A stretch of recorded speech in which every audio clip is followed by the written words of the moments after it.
नमस्कार। अथ श्री माघ मास कथा 19वां अध्याय आरंभ। महर्षि वशिष्ठ के मुख से गंधर्व कन्याओं की मुक्ति के बारे में सुनकर महाराज दिलीप ने प्रश्न किया, हे गुरुवर, गंधर्व कन्याओं को क्यों शाप का भागी बनना पड़ा?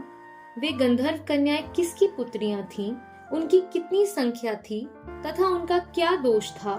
माघ मास में उन्होंने कहाँ स्नान किया था एवं महर्षि लोमश द्वारा किस प्रकार उनके शापों का शमन हुआ, यह जानने की मेरी प्रबल जिज्ञासा है।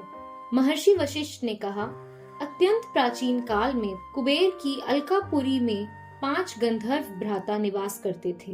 उनके नाम क्रमशः सुख संगीति, सुशील, चंद्रकांत, सुप्रेम तथा स्वरवेदी था।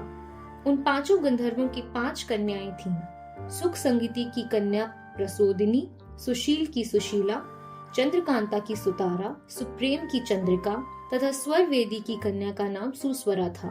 ये 5 ही गंधर्व कन्याएं अतुलनीय रूप राशि से संपन्न थीं तथा गायन, वादन एवं नृत्य कला में अत्यंत प्रवीण थीं। जब ये राक्षस कुबेर की सभा में अपना गायन, वादन तथा नृत्य प्रस्तुत करती थीं, तो संपूर्ण सभा सम्मोहित होकर रह जाती थी।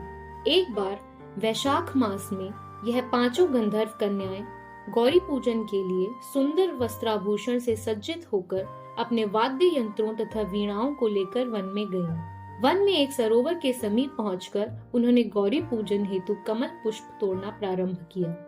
इसके साथ ही उन्होंने उस सरोवर में स्नान भी किया। वस्त्र परिवर्तन रोली स्वर्णमयी बालुका से देवी पार्वती की प्रतिमा निर्मित की और रोली, चंदन, कुमकुम, अक्षत, कमल तथा परिजात पुष्पों एवं धूप दीप नैवेद्य आदि से देवी का पूजन किया। गौरी पूजन के पश्चात उन्होंने प्रतिमा से सम्मुख गायन वादन करते हुए नृत्य करना प्रारंभ कर दिया। गंधर्व कन्याओं का गायन वादन नृत्य से अंग संचालन तथा स्वर प्रबंध अत्यंत मनोहर था। जिस समय ये गंधर्व कन्याएं देवी पार्वती को प्रसन्न करने हेतु नृत्य एवं गायन कर रही थीं, उसी समय वहां स्नान करने के लिए महर्षि वेद निधि के पुत्र आग्नेय आए। आग्नेय अत्यंत रूपवान थे। उनका सौंदर्य कामदेव को भी लज्जित करने वाला था। सौंदर्य के साक्षात अवतार आग्नेय ने मृग चर्म, उत्तम यज्ञोपवीत तथा कटी में मेखला धारण कर रखी थी। जब गंधर्व कन्याओं ने सौंदर्य के साक्षात अवतार ऋषि कुमार को देखा, तो वे 5 उनके रूप एवं प्रभाव मंडल में सम्मोहित होकर उन पर आसक्त हो गईं। तभी विचारने लगी कि यह अतुलनीय सौंदर्यवान युवक कौन है। उन्होंने नृत्य तथा गायन त्याग कर उन्हें टकटकी बांधकर निर्निमेष नेत्रों से देखना प्रारंभ कर दिया। सभी गंधर्व कन्याएं सम्मोहित हो और काम पीड़ित होकर विचार करने लगी कि यह रूपवान पुरुष कामदेव तो नहीं। गंधर्व कन्याओं के हृदय दूषित हो चुके थे। उन्होंने सोचा, ये चाहे कोई भी क्यों न हो, पर ईश्वर ने यहाँ इसे हमारे निमित्त ही भेजा है। जिस प्रकार सौभाग्यशालियों को अपने पूर्व सत्कर्मों के फल से कोष की प्राप्ति होती है, उसी प्रकार देवी भगवती पार्वती ने इसे प्रसन्न होकर हमारे लिए ही भेजा है। यह हमारा वर है। वे आपस में कहने लगी, इसे मैंने वरा है, इसे मैंने वरा है। आपस में इस प्रकार चर्चा करती हुई वे गंधर्व कन्याएं भ्रमित होकर आनंद मग्न होकर नृत्य करने लगी। ऋषि कुमार आग्नेय ने गंधर्व कन्याओं को अपने विषय में इस प्रकार की चर्चा करते देखा, तो वह मध्याह्न क्रिया से निवृत्त होकर विचारने लगे कि यह तो बड़ा अनर्थ हो गया। क्या ये सुंदरियां मुझे भी विचलित करके सम्मोहित कर लेंगी? तब मैं किस प्रकार अपने धर्म और शील की रक्षा कर सकूंगा? अतः मुझे यहाँ से चलना चाहिए।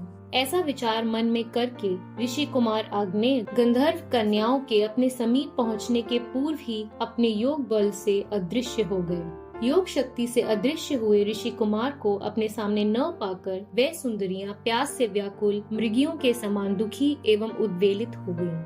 उन 5 गंधर्व कन्याओं ने व्याकुल होकर ऋषि कुमार आग्नेय को बहुत ढूंढा, पर वह नहीं मिले। इस प्रकार ऋषि कुमार आग्नेय के वियोग से दुखी और व्याकुल होकर वे गंधर्व कुमारियां अचेत हो गईं। कुछ समय बाद मूर्छा से मुक्त होते ही वे मणि खोए सर्प की तरह व्याकुल तथा विक्षिप्त होकर अपने घर पहुंची। यहाँ वे सीधे शयनागार में पहुंचकर अपने अपने बिस्तरों पर मूर्छित होकर गिर गई। न तो उन्होंने भोजन किया और न ही किसी से कोई बात। शेष गंधर्व कन्याओं की व्यथा अगले अध्याय में।